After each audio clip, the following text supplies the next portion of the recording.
You're so tough until I've got you in my grasp. Whether with my voice or my hand, you just melt. So easily too. Now, do you want to be a good boy? Or do you want me to take my hand away? Good boy. Oh, it's the kid getting words. Podcast on blast, giving you the real talk, no holding back. Can't get any worse, we'll make you see. There's always a silver lining. We'll set you free, so join the movement. Let's change the game with the Can't Get Any Worse podcast. What's going on, everyone? Welcome back to the Can't Get Any Worse podcast. How are we all today? I hope we're all just ripping into whatever fucking day you're listening to this. And my God, do I have my panties in a knot today, because it has been an absolutely awful morning. And I'm going to be completely honest, guys. That opening clip was exactly what the fuck I needed. So let's play that again, and then we'll get into what has gone on in my morning. You're so tough until I've got you in my grasp. Whether with my voice or my hand, you just melt. So easily too. Now, do you want to be a good boy? Or do you want me to take my hand away? Good boy. My God, do you want to be a good boy, ladies and gentlemen? This bloke has definitely got people locked up in his basement, without a doubt. This might be the creepiest bloke we've ever featured on Turns Out It Can Get Worse. Just a little bit of light ASMR to kick off your Tuesday morning. So why does every ASMR creator just seem like they're one police search away from going to jail? I don't know what it is, but I just find them all super fucking creepy. I just realized I've still got chewing gum in my fucking mouth, so I'm going to discreetly dispose of that, so that you guys don't have to hear chewing throughout the whole episode. One moment. All right, that's fucking gross for anyone watching on YouTube. And I'm too lazy to edit that shit out. So, how are we all today? I hope we're all having just a absolutely spectacular day. My morning has been dog shit. Now, this isn't on the run sheet. This is just a bit of venting that I need to do before I get into my regular stories. Otherwise, we're probably going to be in for a pretty dog shit episode. Now, off the bat, as per usual, every fucking Monday, I am under the pump. I don't know what it is, but it just seems every single Monday just leads in me begging for more time. And then every cunt turns around and goes, oh, you only work a 4-day week. Shut the fuck up, all right? Everyone shut the fuck up. Anyway, this morning's little gripe that I have is I have, I don't know how to say this, nicely. I'm somewhat at my wit's end with people that dedicate themselves to children, I suppose you could say, and particularly children that need additional needs. Now, I am internally banned from going, as we both know, both my boys have got a couple of little issues going on, much like their mum and dad do, you know what I mean? But we just didn't quite have the overcomplicated need for all this extra help when we were kids. We just got thrown in the deep end and just got told to deal with it, you know what I mean? I said this to, I think I said this to the boys last week, that like one of the new rules that I'm talking about Parker's drop-offs, okay? I'm all over the shop, okay? Like I said, this isn't on the run sheet. Talking about Parker's drop-offs, they've brought in a whole heap of more rules, and they're like, look, he's basically got to be able to get dropped off without us holding him anymore. Otherwise, like, he can't come to school, more or less. And I was like, fuck, I remember the good old days where, like, the teacher would just pin you down on the ground and wouldn't let you leave. And the kids are like, the boys are like, oh, you're joking. I'm like, no, they fucking used to do that. And then I was like, I remember this one time, I went to hospital, okay? Hospital's supposed to be your safe place. And I wouldn't get a needle or some shit. I was petrified of needles. And I remember they strapped me down to a bed with belts. And then my mum sat on me so that I couldn't fucking move. And then they just jabbed a needle in me. Now, I see that as probably potentially a little bit more of an issue than just holding Parker's hand and going, all right, say bye to mum and dad. You know what I mean? It's not like we're pulling the belts out and strapping him to the school fence and going, hey, P, good luck out there, champ, you know? But it's just like, as I was saying before, I've been internally banned by Nikita from going to the boys' therapist. Like, I forget what they're called, like an occupational therapist and a, what's the other one? Speech therapist or whatever it is. Just because I cannot stand the way that they do things, okay? I am of two mindsets. I'm like, okay, I understand that there are kids out there that are highly, highly additional needs, and I feel for them. I wish there was something I could do to help, but unfortunately there's not. Now, you got kids like my kids where they're just like, they can't concentrate and they're, how do you say this nicely?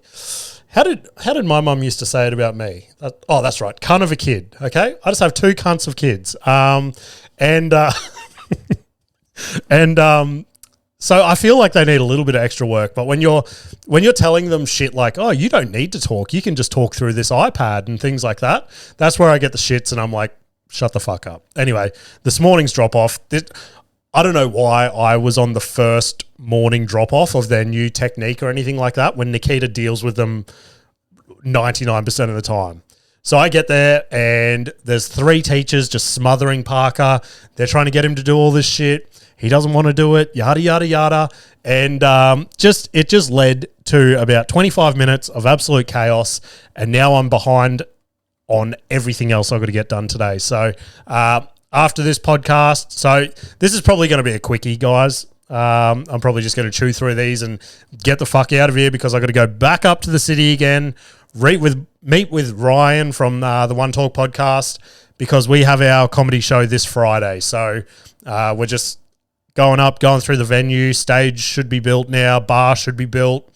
We'll go through the run sheet and just how it's all going to come together to be the perfect night of comedy. So they have been absolutely hustling on pushing tickets for this, and it has been very refreshing. I'm going to be completely honest. Like, I've been going to gigs this week, and the amount of comedians that are just like, wow, your new room is just, they're super pushy. They're pushing things. Every time I get on social media, there's like a new reel or a new post, or they're doing this or that. And they, in the comedy scene, that's somewhat like poo-pooed, okay? That's like, what's that? That tall poppy syndrome thing. It's like, oh, look at them trying to rise above the rest. And now that I've seen them do it, like they're out of the comedy scene, they're just looking at it from the standpoint of we need to push tickets and sell this bad boy out. And they're doing everything they need to. And like looking at that, I'm like, why are we not all doing that for our comedy rooms? Okay. This is obviously, when you stand back and look, this is obviously what you need to do. Countless reels, countless posts, fucking look after the acts, find a cool venue, yada, yada, yada. And it's been refreshing. And to be honest, it's given me a slight kick up the arse of like, okay, you need to work a bit harder because this is what people that aren't even in the comedy scene are doing, just to further themselves in comedy. And you're not even doing quarter of that fuckwit. But yes, anyway, like I said, that's where I'm at. I think that's enough ranting. I've gone 8 minutes without a drink, and that has left my throat very dry. So it is time to crack our delicious can of kamikaze. We have creaming soda this week. Let's crack this bad boy. Oh, yeah, that is nice. Let's have a little sip of this bad boy. I don't think I've had this flavor for a while. Oh, so fucking good. All right. Had someone come up to me this week and be like, oh, I had a go of that kamikaze this week. I bought two from the BP, and I'm not a fan. And I've gone, shut the fuck up. You have a vagina, and you're fucking annoying me. So get the fuck out of my face. So that is one person who I've told to try kamikaze that hasn't liked it. I appreciate the rest of you guys that send me fucking countless messages every single week of you getting them from servos and using the discount code. Discount code is Cami, CGW on the website if you want to get yourself 10% off. And if you don't like it, maybe let's just keep our thoughts to ourselves. I don't fucking know. I don't know, you know what I mean? I've come in here today a little bit angry, okay? I don't know if you guys can tell. I don't know if that's radiating through the microphone. Hopefully it doesn't lead to a dog shit episode. Let's rip into some stories and hopefully that'll break me out of it. Now, this, I'm going to kick off with this story, mainly because it is the first thing that I jotted down in my little notes up this week. And I haven't really reconfigured this week so it flows better. So we're just going to bounce from story to story and hope that it all comes together in the end. But this is a little story that I like to call, what should we call this story? A bartender ruined my water. What if I just start labeling every segment with a title? I wonder if I can do that for the rest of the episode. All right. So I was going to do this in my week in comedy, and I'm like, no, you know what? I feel like this story warrants a section of its own because I was absolutely dumbfounded. Now, I had a gig I was almost going to name and shame it, but you know what? For the purposes of discrepancy, that's the word, let's leave it somewhat vague. I had a gig last week, and when I get to the gig, I do my usual routine. I walk in, say hi to the comedians, go to the bar, and I say to the bartender, I go, hey, mate, just a water, thanks. And I like to throw this line in every now and then just to break the ice. I go, nice, easy one for you. Sometimes it gets a chuckle. Sometimes if you get a shitty bartender, they just stare right through your soul, and it's like, fuck me, I'm about to bomb. Anyway, I get a nice bartender. He goes, no worries, mate. He goes, do you want some ice in that? And I've gone, you beauty. That sounds amazing. I'd love some ice if that's okay. He goes, yeah, no worries.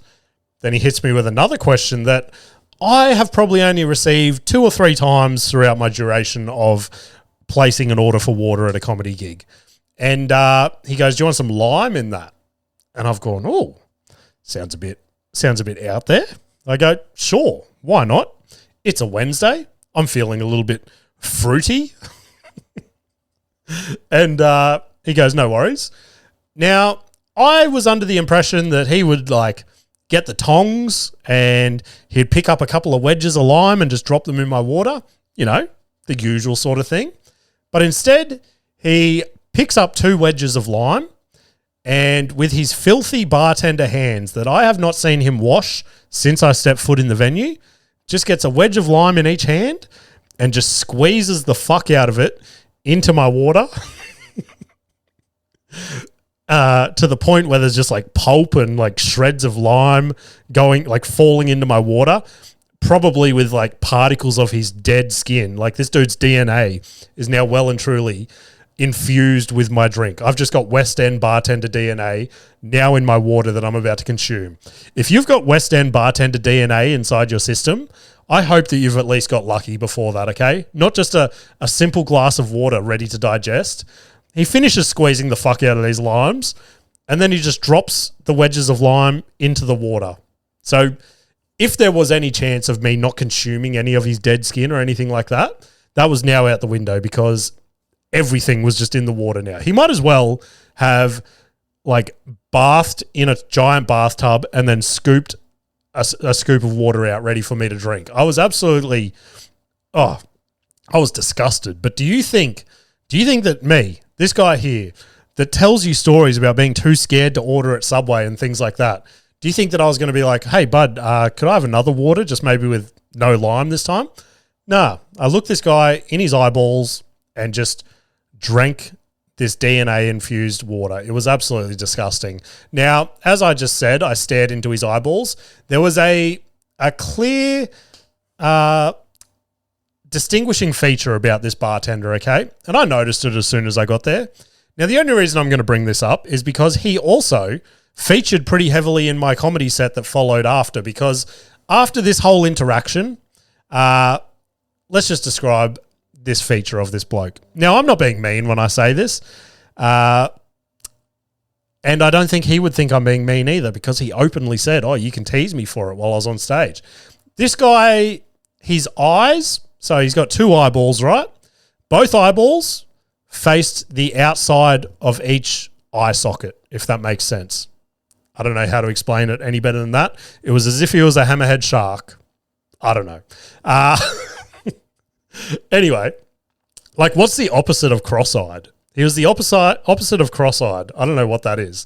And I'm doing some jokes there, and I have a joke about irrational fears. I go, anyone in the room got any crazy irrational fears? and this bloke, the bartender, the opposite of cross-eyed bartender, yells out, "Looking straight." Holy shit. I didn't know what the fuck to say.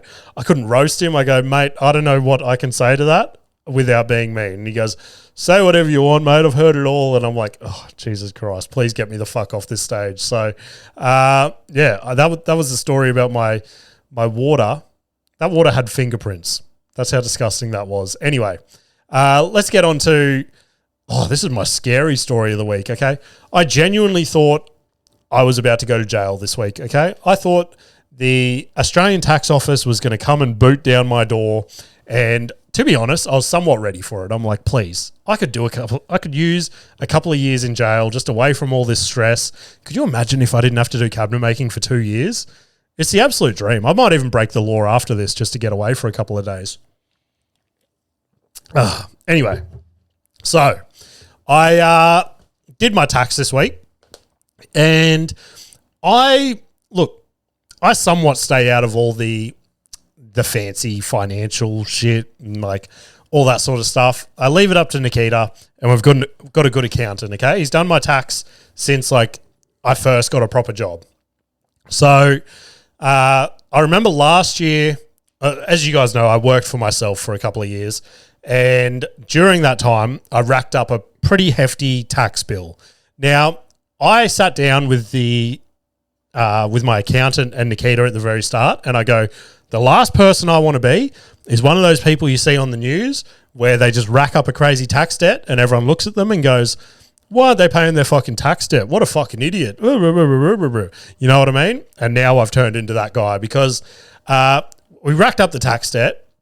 Then over the last few years, we have pretty much used all that money for good. Like you're not going to come to my house and see me driving around in a Lambo or something. Parker obviously had a few surgeries. Nikita's had surgeries. Westy's probably had some medical shit thrown in there. And then whatever else has gone wrong around the house over the last couple of years. And we've just slowly used that money to the point where that money was gone. Now, last year we spoke about this when I did my tax. And I was under the impression that my accountant had set up like a payment plan with the ATO. Then I did my tax this year and he goes, what are you going to do about this bill? Because like you haven't really paid anything for the last 12 months. And I'm like, I thought you somehow funneled my money into them or something. Again, just trying to make my issue someone else's. He goes, no, you better jump on the phone to them. And I'm like, okay, sweet.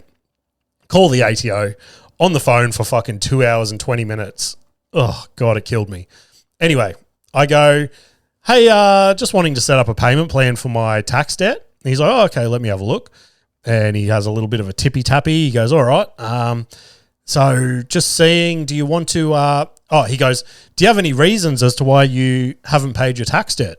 And I go, I'm thinking, the sympathy card, okay? This will get him. I go, just medical expenses. You know, my wife had a couple of surgeries. My youngest son's had a couple of surgeries. I'm like, if it helps, I can send through the invoices and things like that from the hospital just to prove that this has all happened within the last couple of years. And he goes, we don't really accept that as an excuse. And I've gone, okay, cool. Do you want me to lie to you? Do you want me to Google what is like a reasonable excuse for the ATO and say that instead? Because I was just trying my luck at telling the truth. But it seems telling the truth in life never really gets you ahead. And he goes, yeah, whatever. Okay, fine. And he does a bit more tippy-tapping. He goes, all right, so I've worked it all out. And do you think you could clear this debt in 30 days? And I've gone, brother, not a chance. Now, to put things in perspective, this debt is in the tens of thousands of dollars, okay? It's not something that I can just pull out of my back pocket next week and be like, oh, I'm glad that's out of my life. And I go, yeah, I can't really do that. I go, I'm no longer self-employed. I'm on wages, basically living week to week. Like I pretty much have no spare money left, but I want to organize something where I can slowly be like paying this off in the background. He's like, okay, let me see what else I can do. Puts me on hold for another 5 minutes. He comes back. He goes, okay, I can get you 3 months. And I've gone, bro, I don't know what you didn't understand in that. I don't think I can pay this back in fucking ages. And he's like, so what are you thinking? And I'm like, I just want to know how much I can pay you guys every week to not go to jail, basically. He's gone, okay, give me another 5 minutes. Comes back and he goes, best I can do is 6 months. And I've gone, I shouldn't have ever called you guys. I just went a whole 12 months without you guys picking up the phone once and being like, hey, you got to pay this debt. And now I'm on the phone. This is like when I rolled the truck and I was calling his insurance company and begging to pay the money. It was an absolute head fuck. Anyway, he goes, I go, that's not going to happen either. He goes, all right, what I need you to do is we need to break down all your expenses and things like that. And we did that. And he goes, okay, I can see here that you've got about $200 spare a week. So we'll just take that. And I go, whoa. I go, ease up. I go, you didn't ask me about fuel to get to work. You didn't ask me about school fees. You didn't ask me about groceries. You didn't ask me about fucking all this other shit. I go, how do you want me to get to work every week to make money to pay you back if I can't buy fuel? And he's like, oh, fuck. Forgot about all that. And it just ended up in a complete mess. And we finally agree on a payment.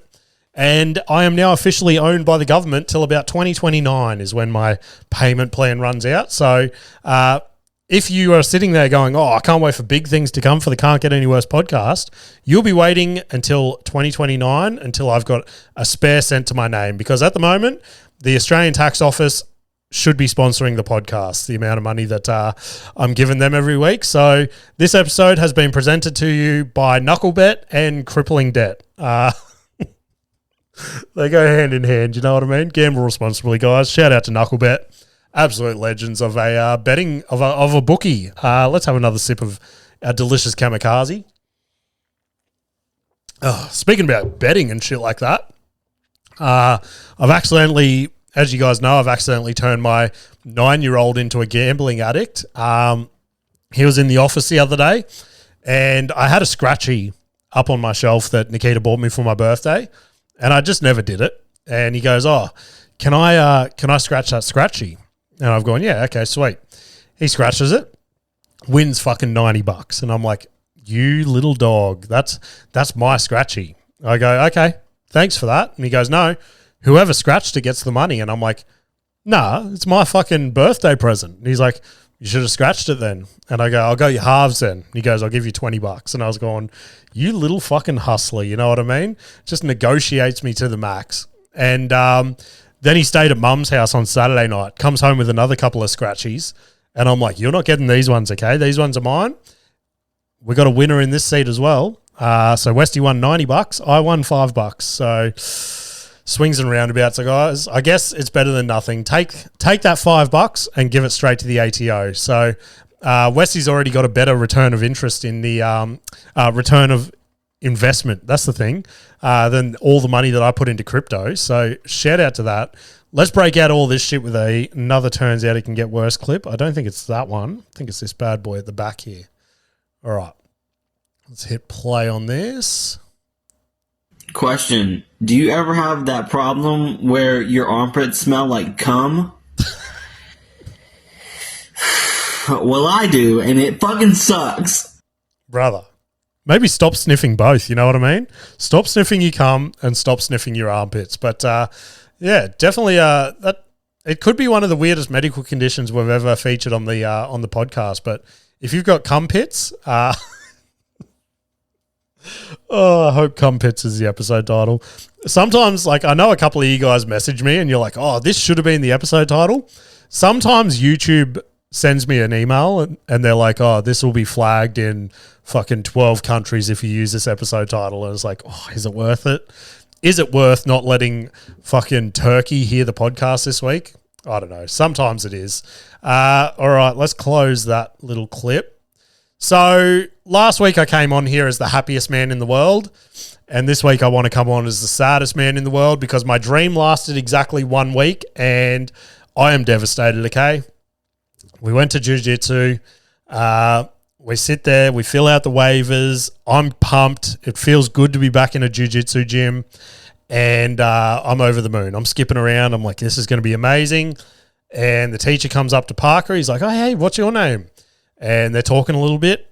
Class starts. I go, P, go down on the mat. Nah, not doing it. Much like drop off this morning. And I've gone, dude, please. I'm bribing him. I'm throwing everything at him. I'll give you $1 million.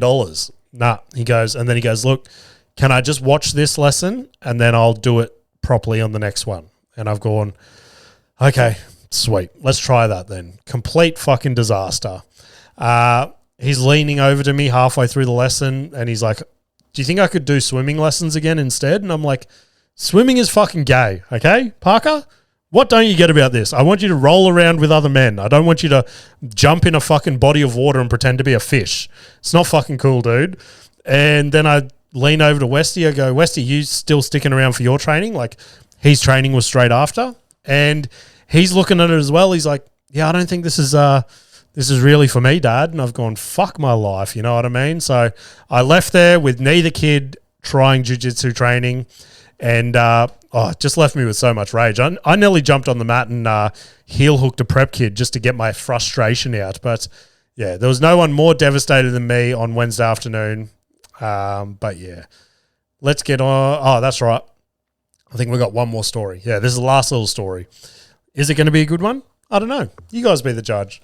Parker asked me a question at the park last week, which almost broke my fucking brain because I didn't know how to answer it. So we went to the park and we're walking around and there were these random like tree stump looking things that had obviously been placed there by humans. Like they weren't natural. And they had little holes and shit drilled in them. And P's like, what's these? We walked over and there's like bees and shit buzzing out of them. And then we take a couple of steps back and there was a sign that said native bee display or something like that. And so P's, I don't know, he's weirdly, as much as he fucking hates school, he likes to learn shit. So he's like trying to read the sign and stuff. And he's like, oh, what's all this say? And I'm reading it to him. And then he sees like braille underneath and he starts touching it. And he goes, what are all these bumps? And I go, well, that's how blind people read. And he's like, well, how do they see it? And I go, well, that's why there's bumps. They feel it with their finger and then that shows them like what the words say. And he's like, oh, wow, that's so cool. He goes, can I read like blind people now? How do you fucking answer that? I go, sure, mate. Shoot for the stars, you know what I mean? I mean, you're probably going to be kicked out of school next week after this morning's performance, but why not? Go and learn to read like a blind person. Oh, God. Anyway, another turns out it can get worse clip. Don't worry, guys. We're going to chew through the rest of the episode. Hit play on this. This is how we make out as me being somebody who's not okay with physical touch.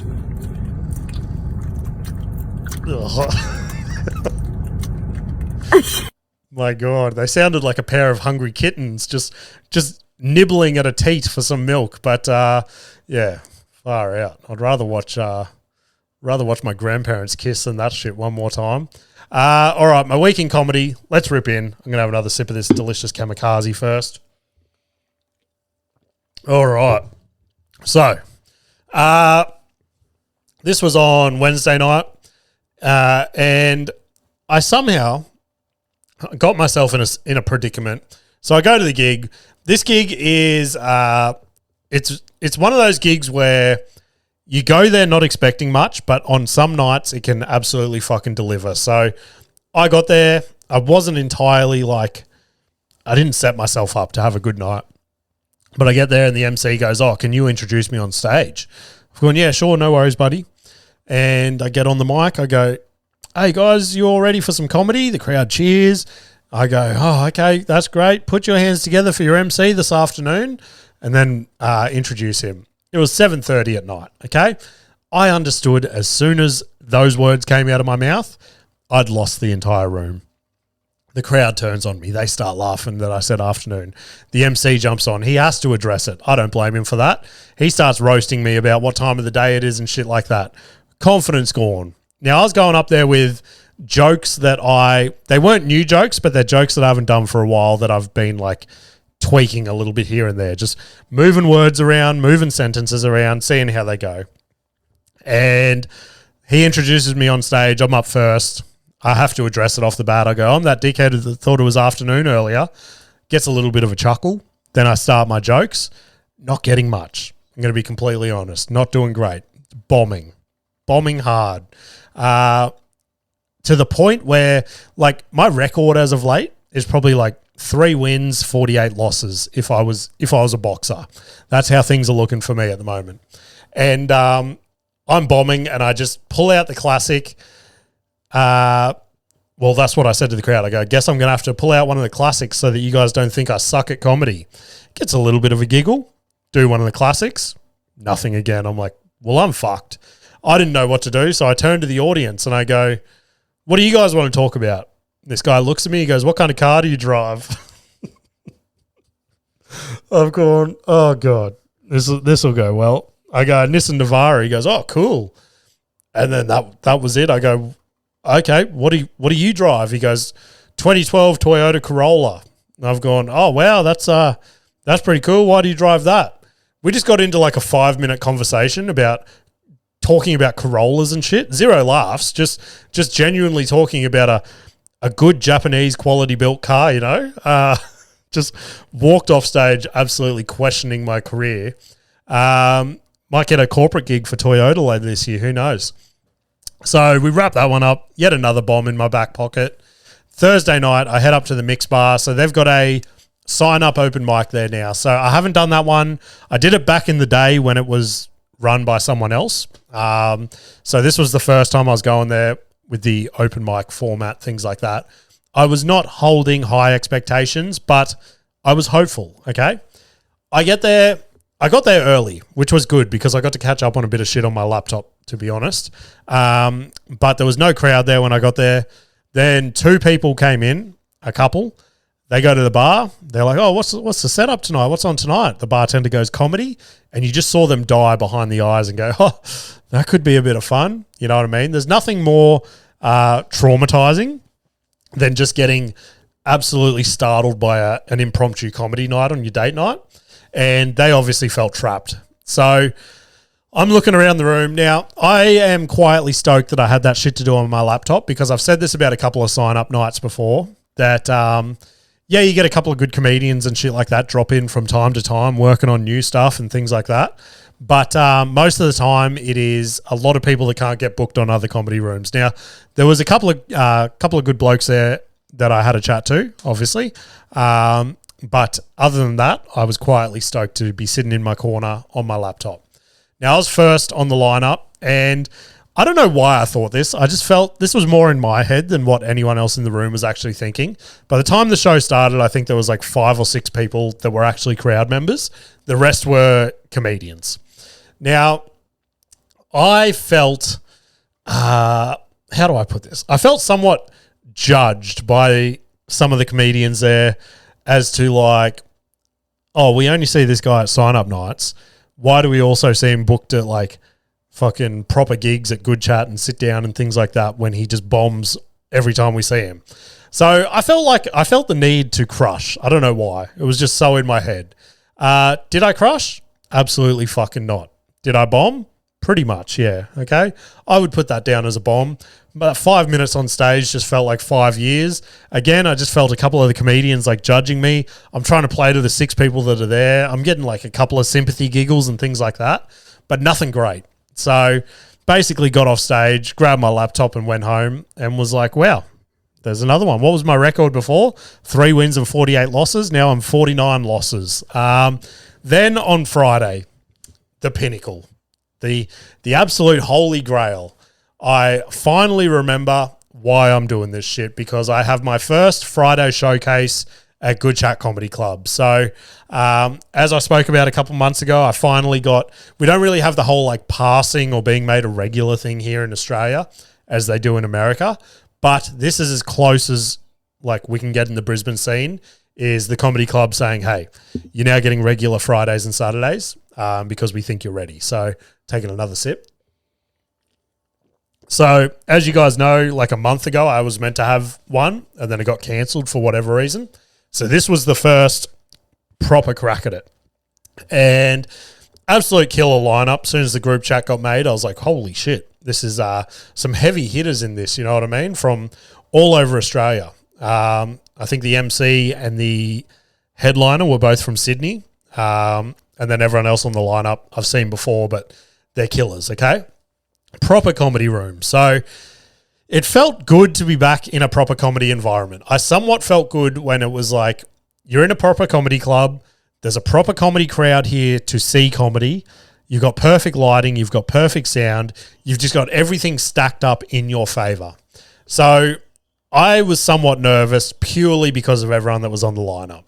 I'm like, there is no way that I can do better than like anyone else on this lineup.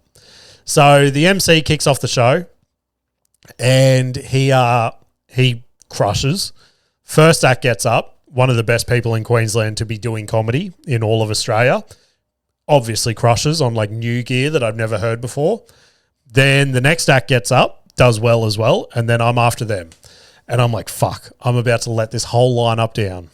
I get up, and everything just fucking clicked from the very second I stood on that stage to the very last laugh.